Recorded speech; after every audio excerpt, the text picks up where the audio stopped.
اعوذ باللہ من الشیطان الرجیم، بسم اللہ الرحمن الرحیم۔ تو فاعل کی پہچان کے بعد اب ہم پڑھیں گے فاعل کے کچھ مزید قواعد۔ وہ قواعد یہ ہیں کہ ہر فعل کے لیے فاعل کا ہونا ضروری ہے۔ کبھی ایسا نہیں ہوگا کہ فعل تو ہو لیکن فاعل نہ ہو۔ ہر ایک فعل کے لیے فاعل کا ہونا ضروری ہوتا ہے۔ آگے عام ہے کہ فاعل خواہ ظاہر ہو یا پوشیدہ ہو۔ تو پہلے ہم پڑھیں گے فاعل پوشیدہ کے قواعد۔ تو لہٰذا صیغہ واحد غائب اور جمع غائب کا فاعل اگر عبارت میں موجود نہ ہو تو ان کا فاعل اب کیا بنے گا؟ صیغہ واحد غائب اور جمع غائب کا فاعل اگر عبارت میں مذکور نہ ہو تو صیغہ واحد غائب کا فاعل بنے گا او ضمیر جو اس میں پوشیدہ ہوتی ہے، جیسے رفت اور زد۔ ان رفت میں رفت فعل، او ضمیر اس کا فاعل، فعل اپنے فاعل سے مل کر جملہ فعلیہ خبریہ ہوا۔ اسی طرح زد فعل، او ضمیر اس کا فاعل، فعل اپنے فاعل سے مل کر جملہ فعلیہ خبریہ ہوا۔ اور صیغہ جمع غائب جیسے کہ رفتند، رفت فعل اور نون دال ضمیر بارز مرفوع متصل اس کا فاعل، فعل فاعل مل کر جملہ فعلیہ خبریہ ہوا۔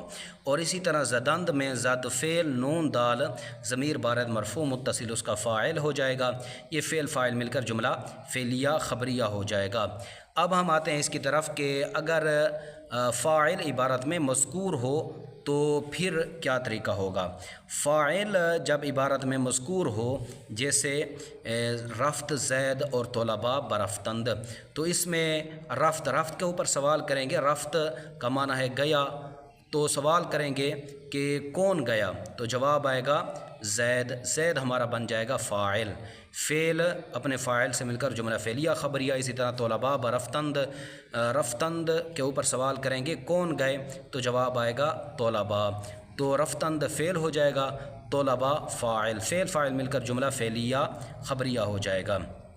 اور یہاں پر آپ نے ایک بات ذہن نشین کرنی ہے کہ یہاں پر عربی کی طرح نہیں کریں گے کہ جس طرح عربی میں ہوتا ہے زید ضرب، زید مبتدا ہو جاتا ہے، ضرب فعل، اس میں ضمیر فاعل، فعل فاعل مل کر جملہ فعلیہ خبریہ ہو کر پھر خبر بنتے ہیں مبتدا کی، مبتدا خبر مل کر جملہ اسمیہ خبریہ۔ یہ فارسی ہے، اس میں اس طرح نہیں کرنا کیونکہ اس کے فارسی میں جو جملہ اسمیہ ہوتا ہے اس کے قواعد الگ ہیں، اور انشاءاللہ العزیز جب اس کا وقت آئے گا، مقام آئے گا، تو جملہ اسمیہ کے قواعد ہم آپ کے سامنے رکھیں گے۔